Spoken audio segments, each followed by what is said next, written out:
Comienzo por saludar muy cordialmente a los participantes en este simposio o encuentro de la unidad de posgrados de la Facultad de Teología de esta Pontificia Universidad Javeriana. Y comienzo por agradecer al director de la unidad de posgrados, el padre Hernán Cardona, la amabilidad que tuvo de invitarme para esta exposición.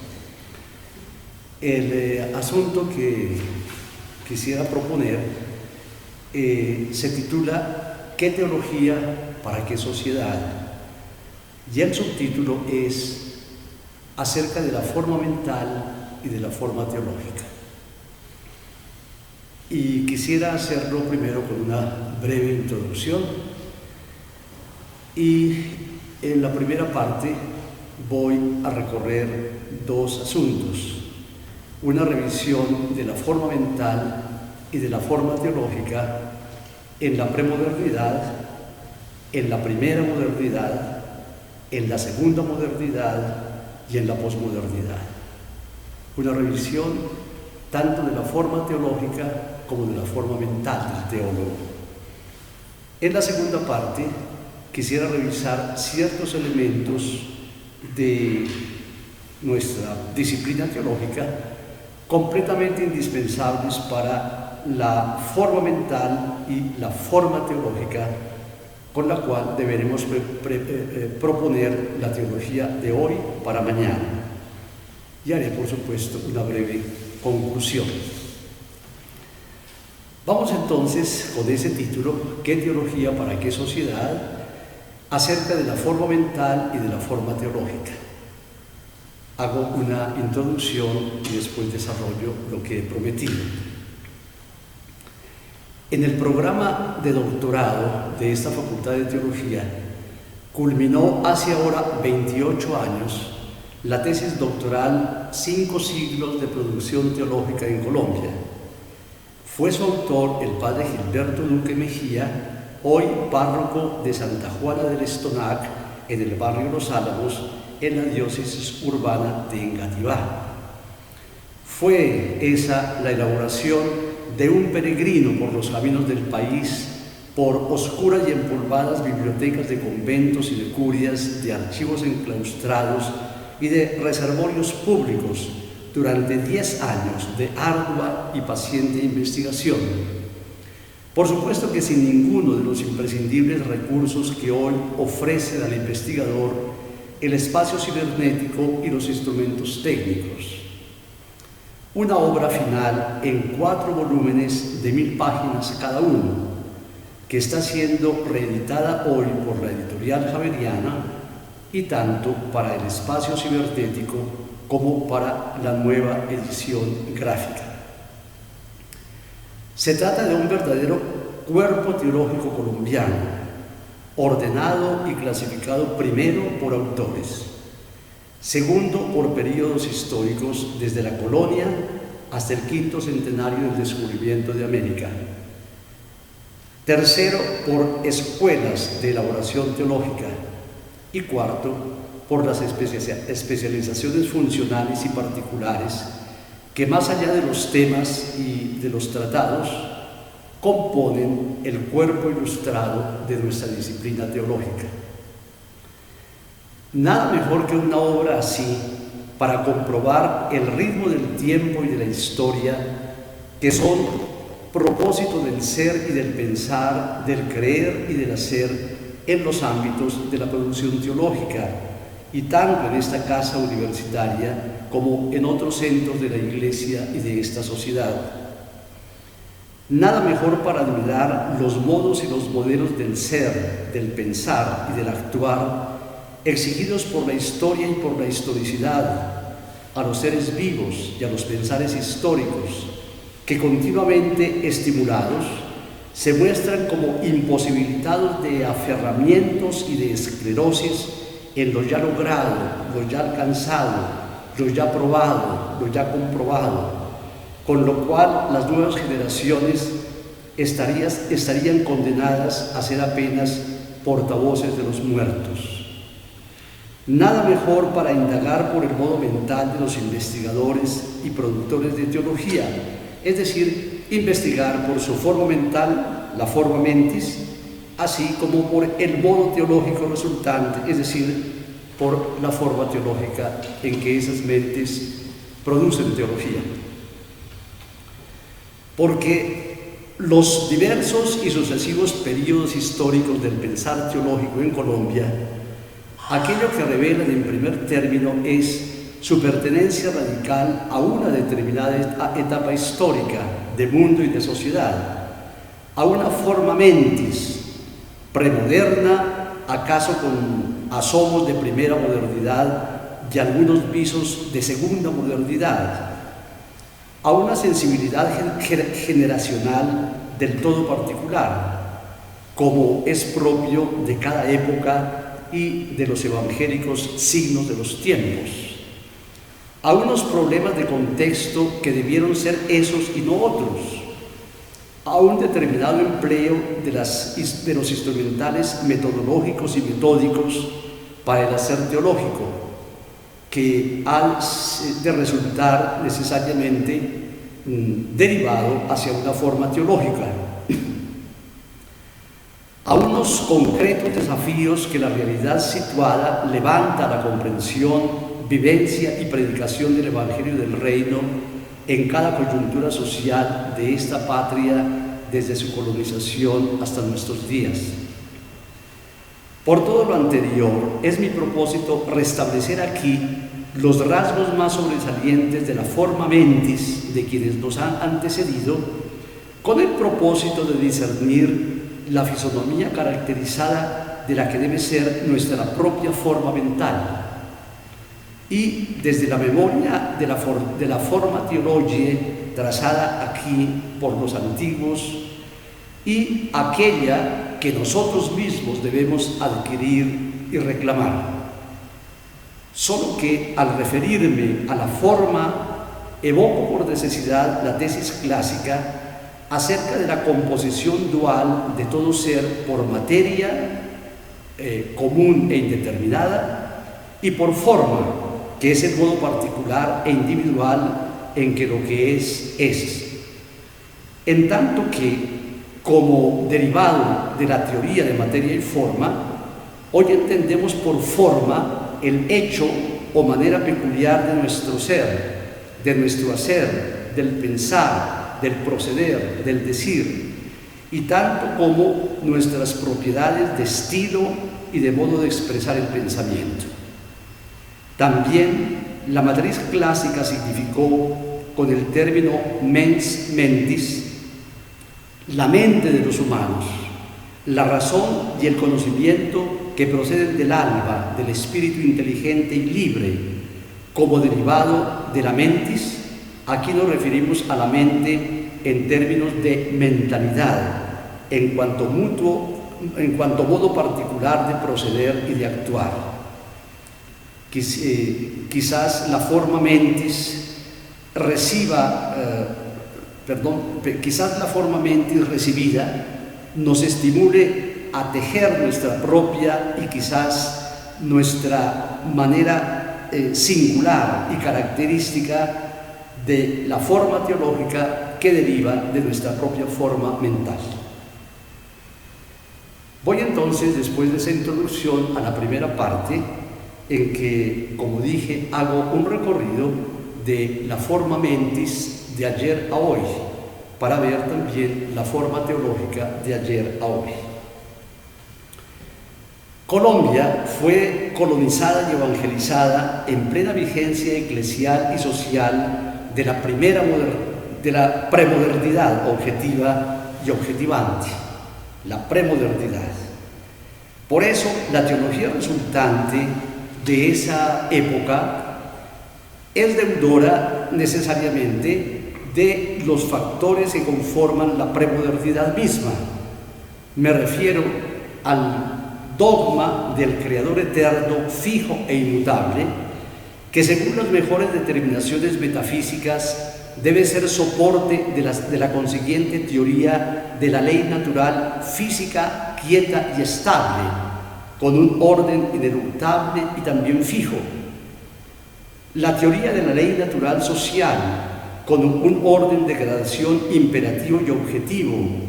hombre y mujer, rey y vasallos, gobernantes y gobernados, superiores e inferiores, papa y obispos, clérigos y laicos, nobles y plebes. La teoría de la ley natural, fija y estática, con sus correspondientes objetos intrínsecamente buenos o intrínsecamente malos. La teoría del conocimiento objetivo, como adecuación y reproducción quieta de los objetos en la tabla rasa del sujeto. La teoría económica fisiocrática, con base en los tiempos fijos para la siembra, para la cosecha, para la venta y para la producción de excedentes y beneficios, en un sucederse permanente del ciclo del eterno retorno. La forma teológica que procedió de ahí, de semejante esquema mental, fue por necesidad objetiva en sus certezas, objetivante de la realidad y objetivada en doctrinas, en tesis de valor constante y permanente, en ese corte propio de la teología dogmática y dogmatizante y en la esfera de un pensar quieto y para una sociedad quieta, imagen y semejanza de las leyes físicas universales, ineluctables y necesarias. Ejemplos vivientes de la forma premoderna subsisten en los tratados, para ser repetidos una vez y otra vez a lo largo de las generaciones, o en los compendios doctrinales, catequéticos, o en las formas usuales de sistematizar doctrinas y de hacer teologías de lo ya logrado y definitivamente alcanzado. Persiste sobre todo en los endurecimientos de la misma teología premoderna, quieta y estática, cuando el mundo y la sociedad se pusieron ya en movimiento del ser, del pensar y del hacer. Colombia se hizo una nación libre cuando despuntaron la Ilustración y la modernidad, en tanto que la modernización trabajosa del país se ha visto desafiada y hasta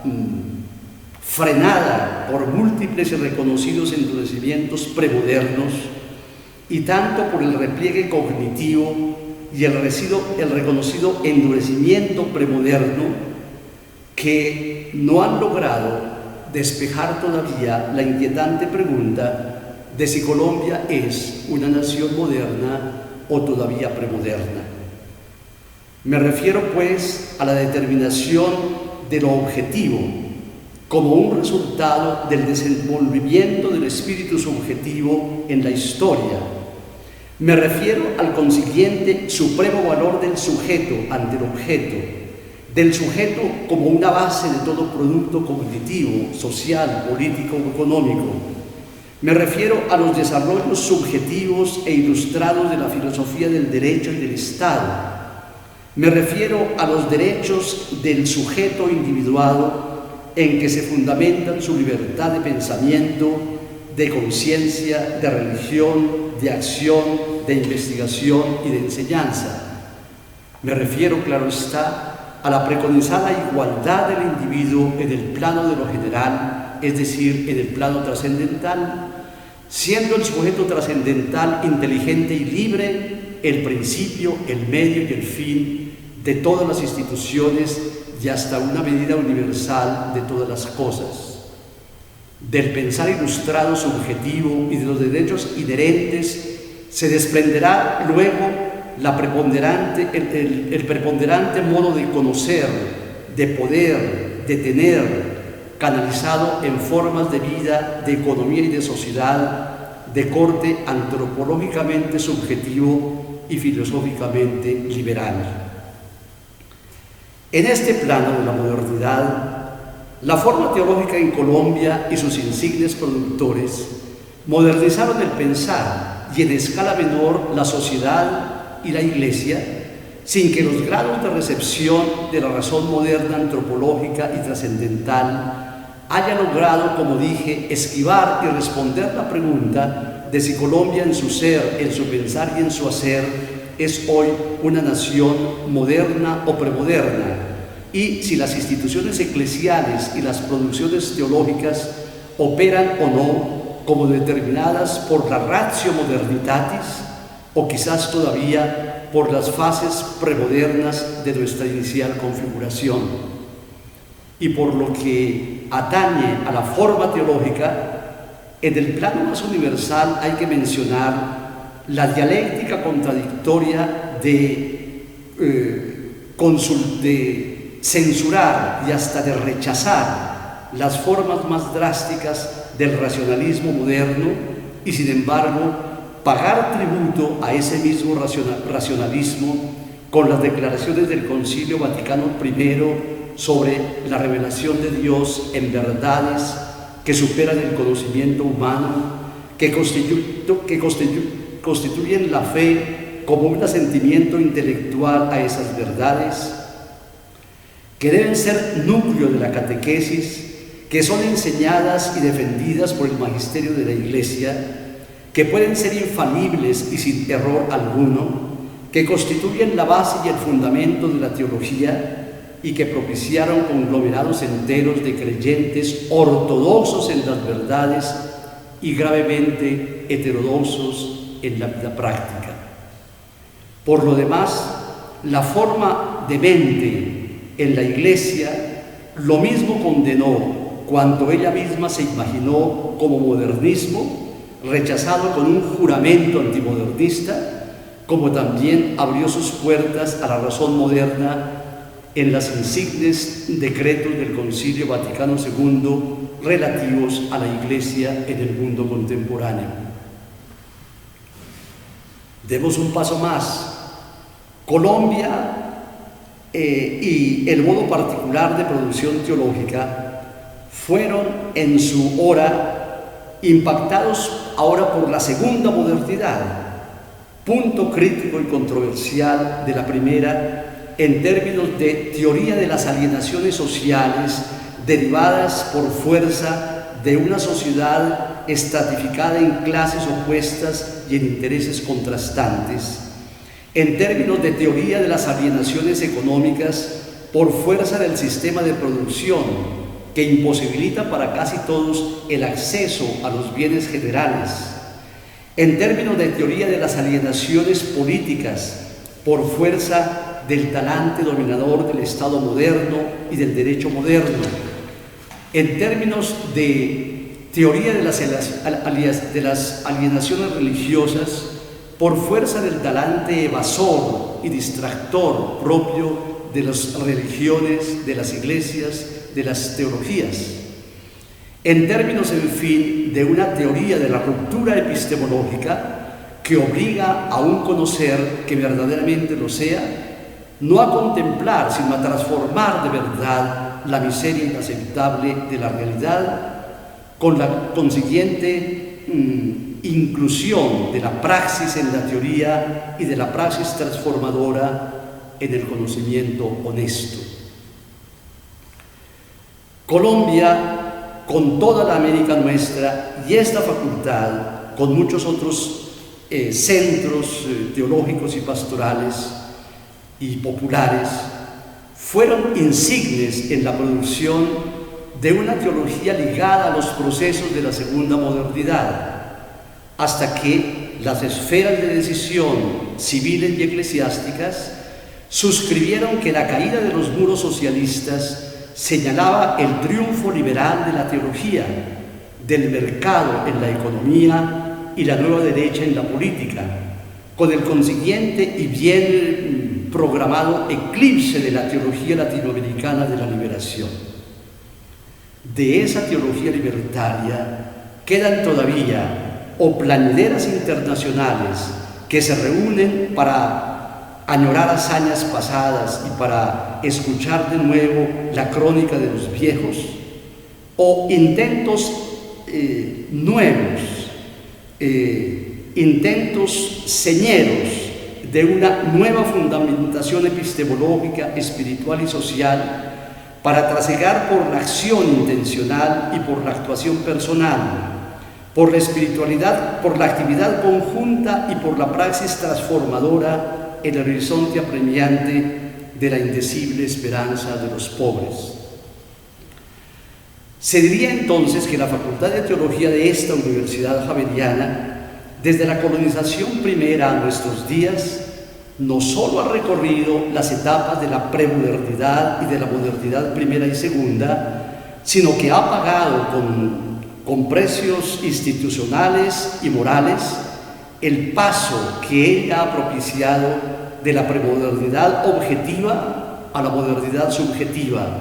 y de la modernidad ilustrada a esta nueva forma en que estamos viviendo en el momento actual.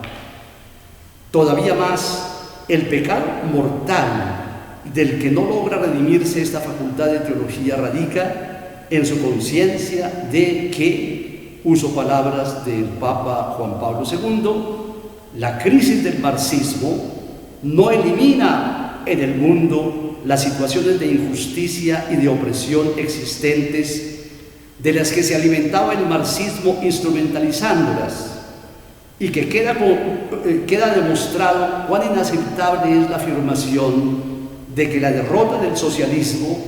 deja las manos libres al capitalismo como un único modelo de organización social y de economía política. Por lo demás, Colombia, con todo el conglomerado mundial, entró hace al menos 2 décadas en una nueva fase de la humanidad. Esa nueva fase puede tener un nombre ambiguo y quizás problemático, pero unas características y unas sensibilidades sociales y culturales propias, imposibles de ocultar o de evadir. Su nombre es posmodernidad, y sus núcleos de configuración propia dicen relación con el ocaso de los grandes relatos, con la crisis del pensamiento que se autoproclamó fuerte y con el consiguiente sentido de la ontología del debilitamiento.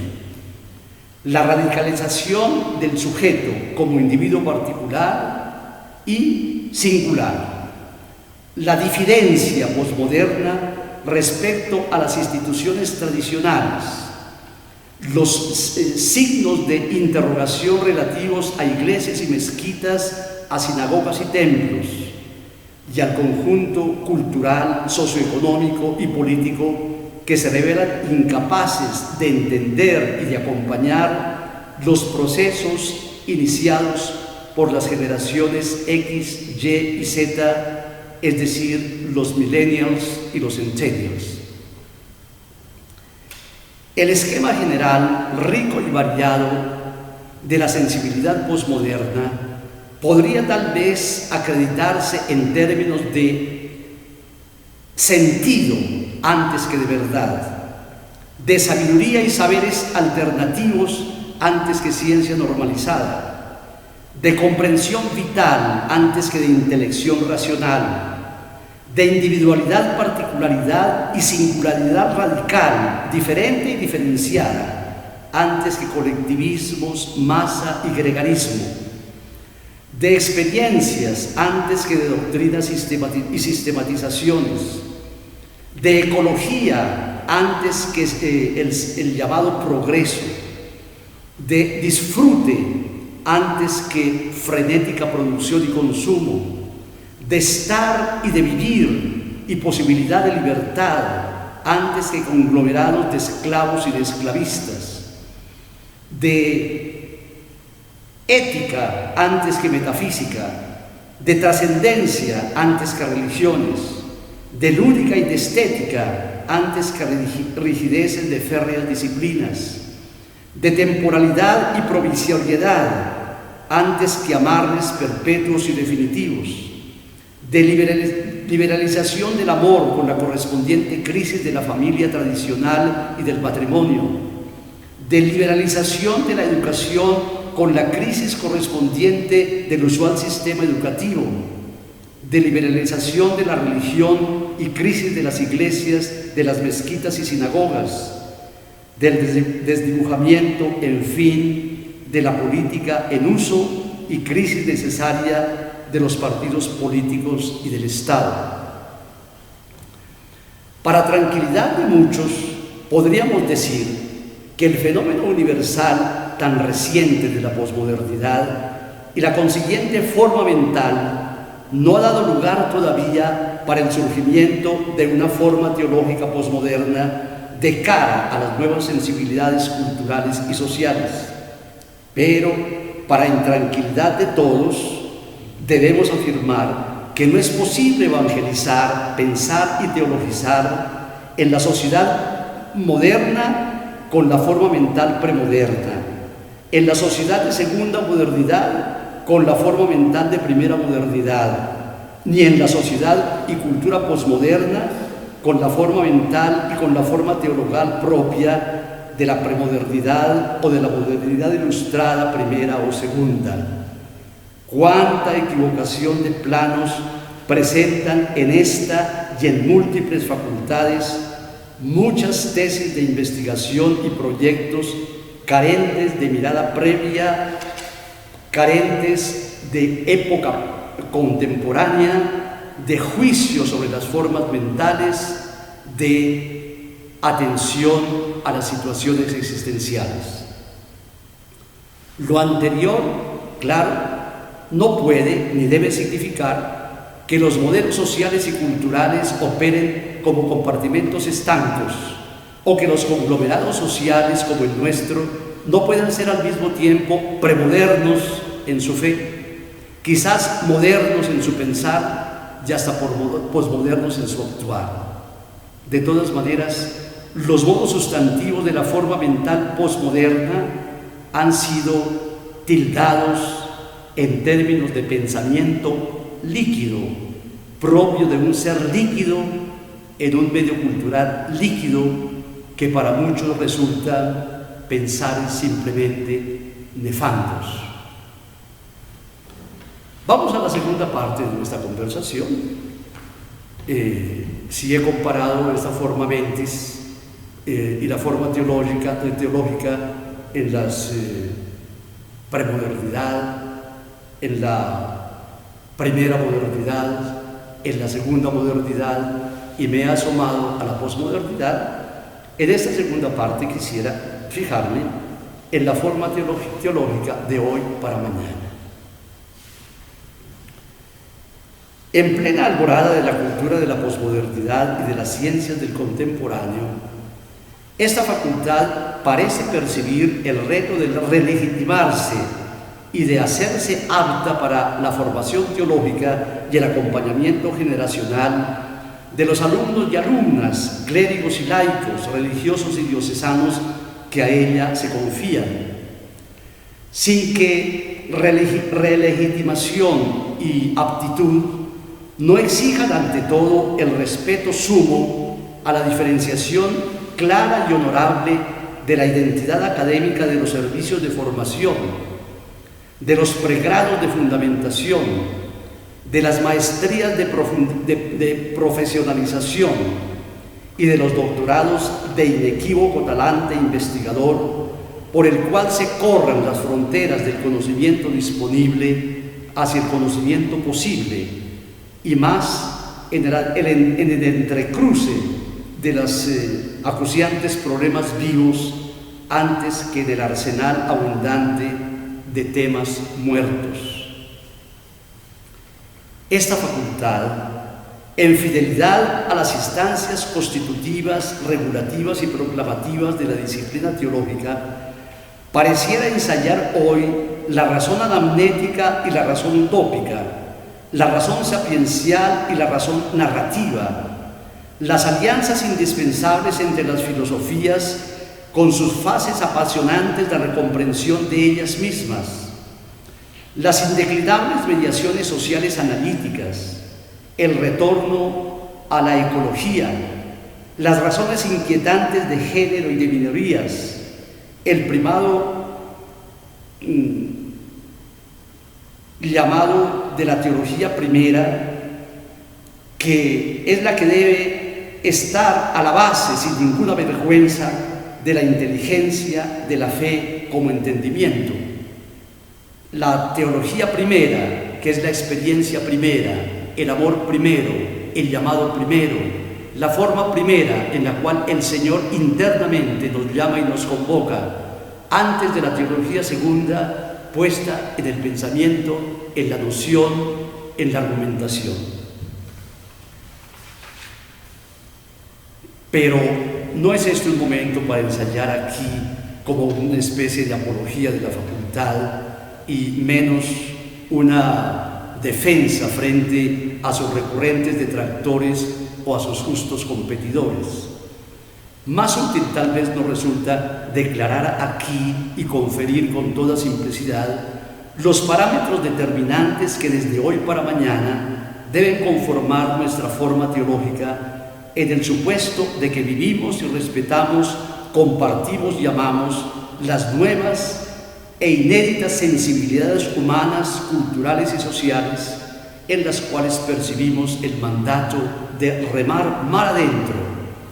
no sin el aparejamiento permanente de nuestra forma mental que pueda corresponder al hoy, al aquí y a la hora de nuestra responsabilidad en el empeño por una forma de teología creíble y proclamable. Voy a referirme, pues, a las determinaciones ciertas en las que pueda evaluarse nuestro actual desempeño como profesores e investigadores o como estudiantes y diseñadores de nuevas tesis para nuevas síntesis. Esos determinantes que personalmente juzgo indispensables para el deber de legitimar la misión académica actual de la facultad, tanto como para discernir senderos y horizontes, pero también imperativos para el modo nuestro de hacer teología en esta situación cultural y de esta concreción social. Permítanme entonces que me refiera a los que juzgo como los parámetros más urgentes y sobresalientes. Primero, determinar si los indispensables procesos de intelección objetiva de doctrinas y de textos tienen también como indispensable conector los procesos personales de comprensión viva y vital de la hondura de nuestro propio ser, pensar, creer, amar y hacer. Es que nuestro investigar se instaura existencialmente en el seguimiento de los vestigios y las huellas del Señor en una teología primera de acontecimiento fáctico y personal y existencial, antes que de una forma de teología segunda de explicación racional y de argumentación nocional y racional también. Siempre será necesario y posible el anhelo ferviente por una teología no objetiva y no objetivada. Segundo, determinar si la verdad que se cree, se investiga y se enseña está íntimamente asociada a la presencia de la pregunta que interroga por el sentido del ser, por el sentido de la verdad en orden a la realización existencial de las personas y de la sociedad. Es que no es posible por más tiempo un cuerpo de verdades teológicas y sistemáticas sin sentido, como tampoco sería un cuerpo de solo sentidos sin verdad. Tercero, determinar si en el indispensable y preponderante corte nocional en el tratamiento académico de los cuerpos bíblicos y teológicos se corresponde a una insoslayable corte histórico de la divina revelación en hechos de la historia interpretados por la palabra, según la comprensión misma que la Iglesia en concilio ecuménico, que es norma y regulativa de nuestro teologizar, entendió el cómo de la divina revelación.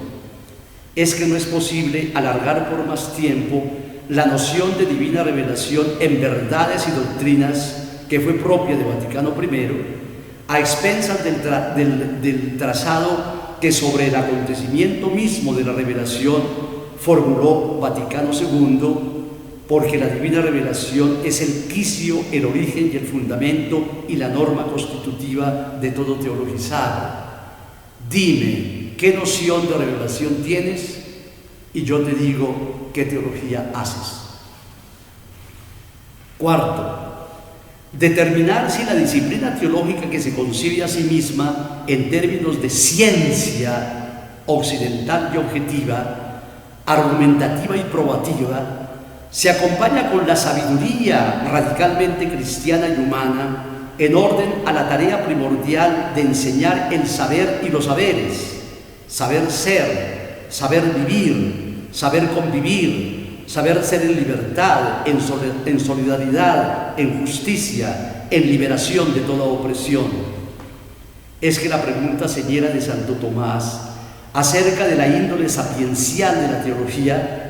se ahogó lastimosa y prematuramente con la pregunta que él mismo formuló por la índole científica de la misma teología. El paso de la teología a la sabiduría deberá ser para la teología misma el retorno del hijo pródigo a la casa paterna. Quinto, determinar si las usuales y también indispensables mediaciones filosóficas y dogmáticas para la teología están acompañadas de las imprescindibles mediaciones sociales, de los enlaces disciplinares, culturales, económicos y políticos, para que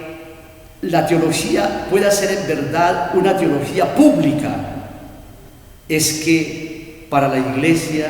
no se trata, estoy leyendo al Papa Pablo VI, para la Iglesia no se trata solamente de predicar el Evangelio en zonas geográficas cada vez más vastas o en poblaciones cada vez más numerosas, sino de alcanzar y transformar con la fuerza del Evangelio los criterios de juicio, los valores determinantes, los polos de interés, las líneas de pensamiento, las fuentes de vida inspiradoras, los modelos sociales y económicos de la humanidad que estén en contraste con la palabra de Dios y con el designio de la salvación. Sexto, determinar si la racionalidad teológica especializada que cada uno ejerce en su propia parcela delimitada está abierta a la acción comunicativa que por mediación del diálogo de participantes capaces de razón, de lenguaje y de acción establecen consenso sobre aquello que entre todos debemos pensar y debemos quitar o debemos poner del mundo de la vida en el cual todos compartimos la existencia. La frase última es de Habermas. Es que si la racionalidad especializada ha sido un subproducto de la razón instrumentalizada para un efímero éxito personal, solo la acción comunicativa restablece el diálogo de saberes, de profesiones, de oficios, de ciencias, de conciencias, hacia el establecimiento de una sociedad en consenso sobre proyectos comunes, planetarios, humanos, cristianos, sociales. Séptimo, determinar si los repliegues y endurecimientos mentales que se heredan de una formación ya alcanzada en horizontes filosóficos y teológicos que se supusieron perennes, no esclerotizan la capacidad de revisión, de reelaboración permanente de los cuerpos teológicos en los cambiantes horizontes de comprensión y de acción en el tiempo del ser, en su historia, en su historicidad, que lanzan permanentemente y de continuo desde el ya al todavía no, y del factum, de lo ya logrado, al facendum, de lo que está todavía por hacerse y realizarse. Octavo, determinar si el atrapamiento profesionalizante en los cuerpos bíblicos o en los cuerpos sistemáticos o accionarios no nos impide establecer con lucidez la índole sistemática y práctica de la Escritura, tanto como la índole bíblica y práctica de la sistemática y la índole sistemática y bíblica de la acción humana, de la actuación personal, de la actividad conjunta y de la praxis de transformación y de cambio. Es que la distinción en uso de las áreas especializadas y de cursos monistas bien pueden operar como agentes disociadores de la unidad del ser y del pensar, del hacer y del creer, del investigar y del producir. Noveno, determinar si el carácter de la divina revelación en hechos de la historia interpretados por la palabra a lo largo de toda la historia de salvación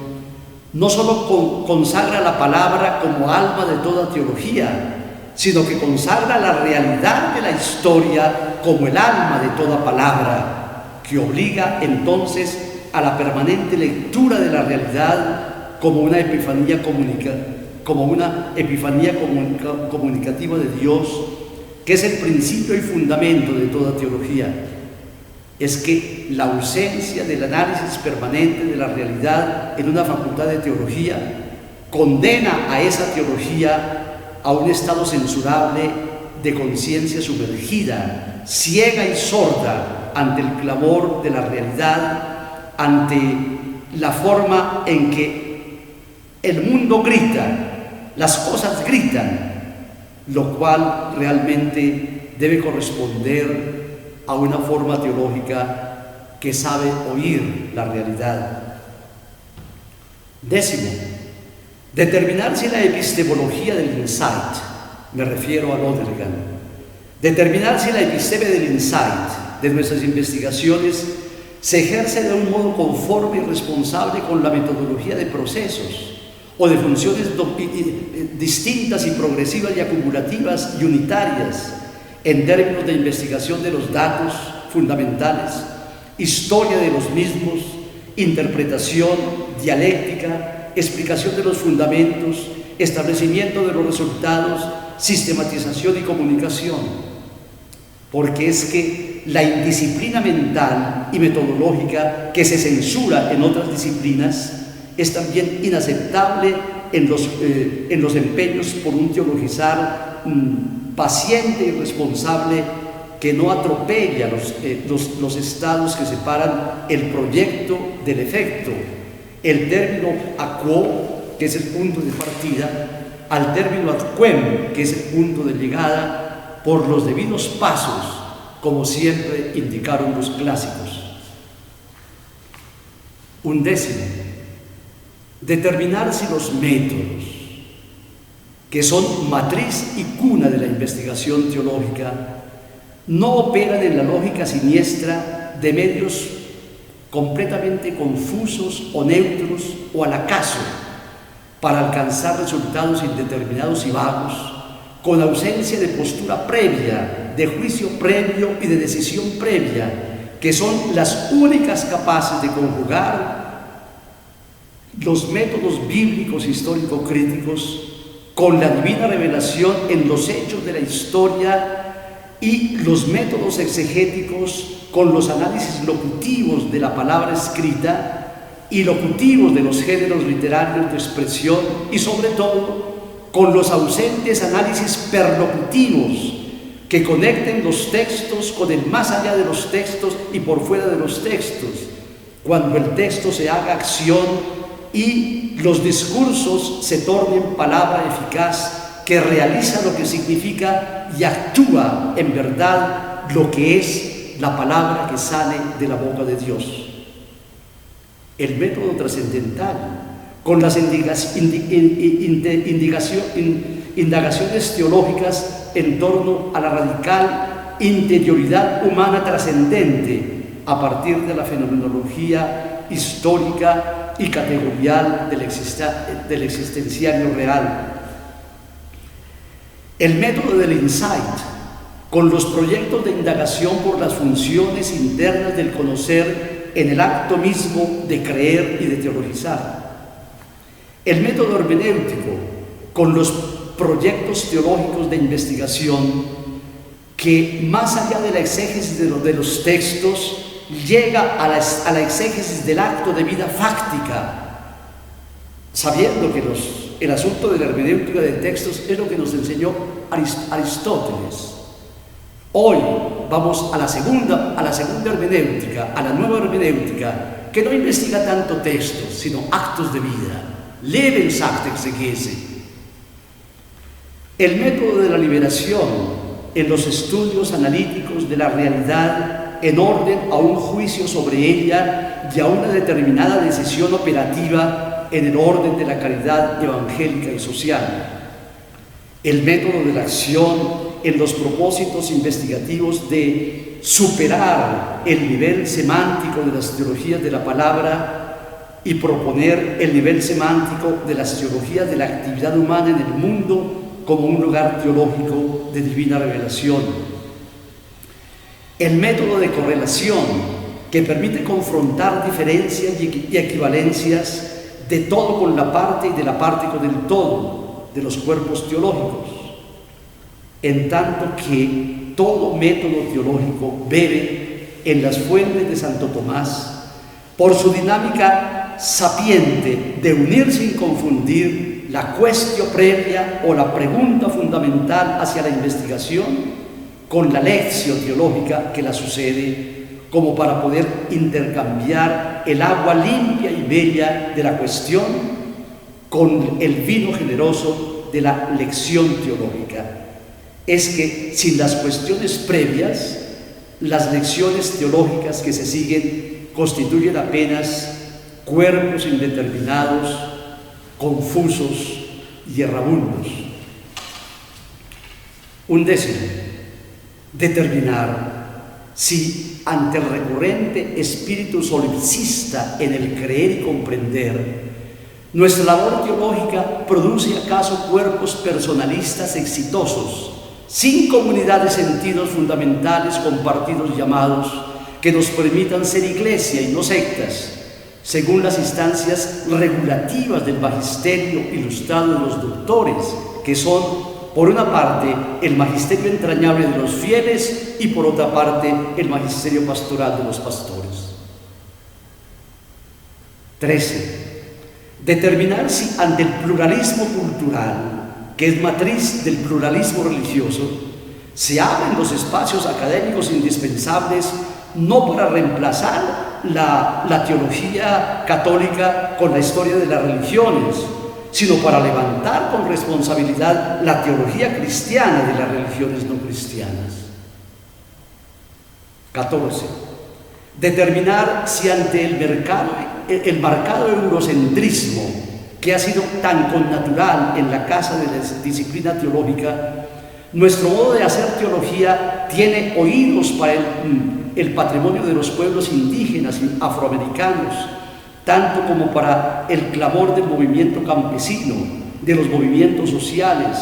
de las minorías étnicas e identitarias, de todas las víctimas de la exclusión económica y política, cultural y social. 15. Determinar si ante el voluntarismo de finalidades en la investigación y en la formación teológica, nuestra labor universitaria se enmarca en el espíritu de las opciones tanto de la Iglesia como de la entidad fundadora de esta universidad, que es la Compañía de Jesús. La entidad fundadora que nos manda a investigar en términos de fe y justicia, de fe y cultura, de fe y de diálogo interreligioso, de fe y de paz social, de fe y de periferias existenciales. 16, por último, determinar si ante el modelo de economía y sociedad uno único y hegemónico, nuestra academia teológica en la docencia, en la investigación y en el servicio universitario se empeña por trazar entre todos modelos utópicos, modelos alternativos de producción y de consumo, de capital y de trabajo, de inversión y de lucro, de bien privado y de bien público, según el anhelado supuesto de que un mundo diferente es posible. Permítanme llegar entonces ahora a mi breve conclusión. La teología de esta facultad, en pleno siglo de posmodernidad, deberá aspirar a hacer vida la advertencia premoderna del conmonitorio de San Vicente de Lérins. Decía él: ¿quién habrá tan mezquino para con los hombres y tan aborrecible para con Dios, que trate de impedir el progreso de la religión en la Iglesia de Cristo? Porque es natural que aquellos antiguos dogmas de la filosofía celestial con el curso de los tiempos se embellezcan, escuento, se limen, limento, se pulimenten, polianto, pero no está permitido que se adulteren, conmutento, que se decapiten, detrucento, que se recorten, mutilento. Está bien que reciban evidencia, precisión, luz, pero es menester que se retengan en su plenitud, en su integridad, en su propiedad. No está lejos de este conmonitorio del año 434 la convicción que nos acompaña de ser la teología el esfuerzo espiritual, pastoral y académico, permanente y renovado, por el significado del Evangelio, del amor y de la gracia en una determinada matriz cultural. Es ese el soporte de nuestro urgente preguntar: ¿qué teología para qué sociedad? ¿Qué teología desde qué iglesia? ¿Qué teología desde qué universidad? ¿Qué forma de teología desde qué forma mental? Muchísimas gracias.